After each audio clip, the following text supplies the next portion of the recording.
Hello छात्रों, आप सभी का स्वागत है आपका अपने यूट्यूब चैनल स्टार एजुकेशन में। मैं लक्ष्मण सिंह लोधी आप सभी का स्वागत करता हूं। आपके लिए फिर से 11th फिजिक्स की वीडियो लेकर आया हूं। आज की वीडियो में हम बहुत ही इम्पोर्टेंट क्वेश्चन के बारे में डिस्कस करेंगे। तो आइए चलते हैं वीडियो की ओर और देखते हैं आज का हमारा वीडियो। तो हमारा क्वेश्चन है, सिद्ध कीजिए कि स्वतंत्रता पूर्वक गिरती हुई वस्तु की गतिज ऊर्जा और स्थितिज ऊर्जा का योग नियत रहता है। ठीक, कैसा रहता है? नियत। तो क्वेश्चन इंपॉर्टेंट है, अच्छे से समझना। तो क्या है, किसी वस्तु को हमने मान चलो यहाँ पर किसी छत पर हम एक वस्तु को रख के खड़े हुए हैं। अब यहाँ से हम वस्तु को क्या नीचे की ओर गिराएंगे स्वतंत्रता पूर्वक। तो प्रत्येक स्थिति में कहीं भी देखें हम, तो प्रत्येक स्थिति में वस्तु की कौन कौन सी गतिज ऊर्जा और स्थितिज ऊर्जा का योग कैसा रहे? नियत रहे, मतलब एक सा ही आए हर स्थिति पर। तो ये हमें सिद्ध करना है। ठीक, तो लिखेंगे, हेडिंग बनाएंगे व्यंजक। माना कि किसी वस्तु का द्रव्यमान m है जो पृथ्वी सतह से h ऊंचाई पर है। अब यहाँ पर एक वस्तु रखी, इसका द्रव्यमान क्या है? m। ये पृथ्वी यहाँ से h ऊंचाई पर, ये ऊंचाई है h, इस ऊंचाई पर यहाँ वस्तु रखी हुई है। बिंदु ए पर विराम अवस्था से नीचे गिराया जाता है। अब यहाँ से हमें इसे यहाँ पर विराम अवस्था में रुकी हुई है, विराम अवस्था मतलब रुका होना, रुकी है, विराम का मतलब रुकी है। अब यहाँ से हम इसे गिरा रहे हैं, ठीक, नीचे गिराया जाता है। तो चित्र बना लेंगे, हेडिंग बनाएंगे चित्र, या आप चित्र बनाएंगे। फिर लिखेंगे बिंदु ए पर, तो बिंदु ए की स्थिति देखेंगे। तो प्रारंभ में बिंदु ए पर वस्तु विराम अवस्था में है। अब यहाँ पर बिंदु ए पर वस्तु कैसे? अभी विराम अवस्था में है। ठीक, इसलिए वस्तु की गतिज ऊर्जा शून्य होगी। इसी बिंदु पर वस्तु गतिज ऊर्जा कैसे होगी? शून्य, क्योंकि विराम अवस्था में है। ठीक, गति नहीं कर रही। जब गति नहीं कर रही तो रुकी हुई है, रुकी है मतलब शून्य है। इसलिए वस्तु की गतिज ऊर्जा कैसे होगी? शून्य, अर्थात के बराबर जीरो। गतिज ऊर्जा को हम के से डिनोट करते हैं, प्रदर्शित करते हैं। ठीक, तो के बराबर क्या हो जाएगा? जीरो। समीकरण 1। परंतु वस्तु पृथ्वी की सतह से h ऊंचाई पर है। यहाँ से लेकिन वस्तु यहाँ पर कितनी ऊंचाई पर है? h ऊंचाई पर है। तब वस्तु की स्थितिज ऊर्जा, तो वस्तु की स्थितिज ऊर्जा हमने पिछली वीडियो में बताया था किससे मिलकर बनती है वस्तु की स्थितिज ऊर्जा? वस्तु के भार और ऊंचाई से। तो वस्तु का भार रहेगा mg और ऊंचाई क्या है इसकी? h। तो स्थितिज ऊर्जा हो जाएगी P बराबर mg h। अब दोनों का योग बताना है, लिखा भी है योग नियत हो। तो समीकरण 1 और 2 को जोड़ देंगे, तो लिख देंगे समीकरण 1 + 2 से।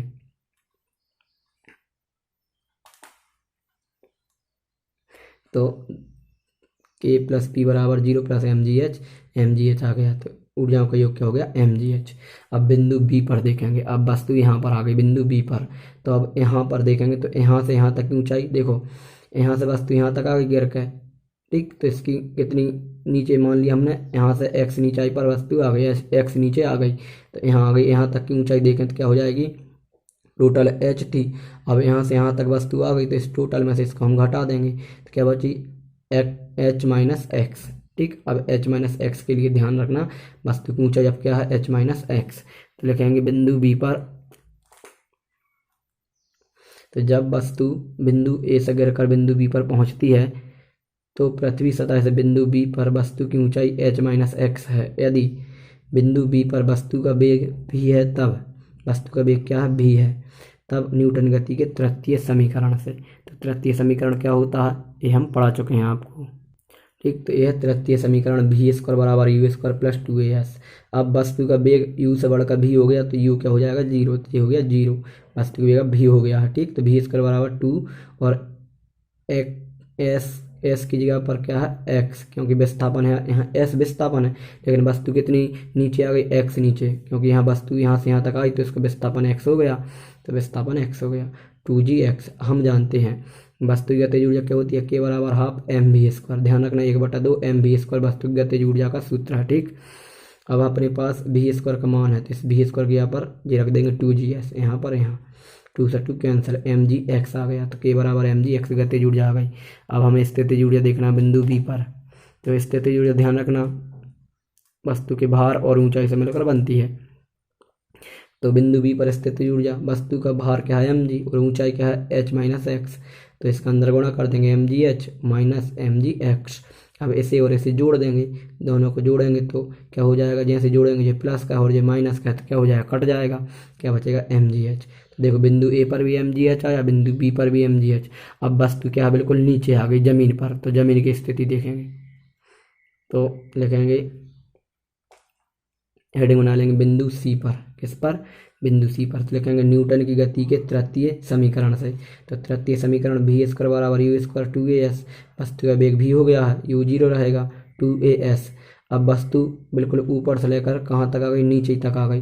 तो यहाँ से इसका विस्थापन भी क्या हो गया? h। अब यही ऊंचाई का काम कर रही थी, अब वो क्या बन गया? विस्थापन। क्यों बन गया?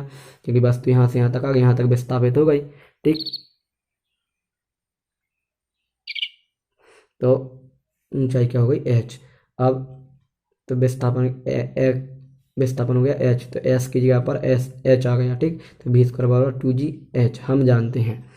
तो लिखेंगे के बराबर हाफ एम वी स्क्वायर। तो वी स्क्वायर का मान क्या आ गया? 2gh। तो रख दिया 2gh, 2 से 2 कैंसिल, mgh आ गया। के बराबर mgh। अब बिंदु सी पर वस्तु की स्थितिज ऊर्जा निकालना है। तो बिंदु सी पर ऊंचाई तब क्या हो गई? जीरो हो गई, क्योंकि वस्तु जमीन पर ही आ गई।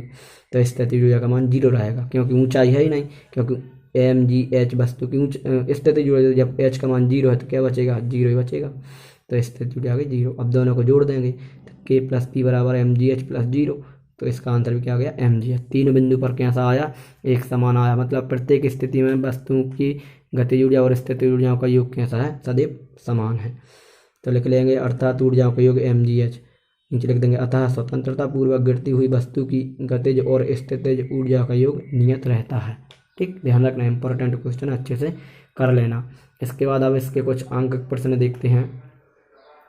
तो प्रश्न नंबर फर्स्ट है, आपको दिख रहा है, क्या है?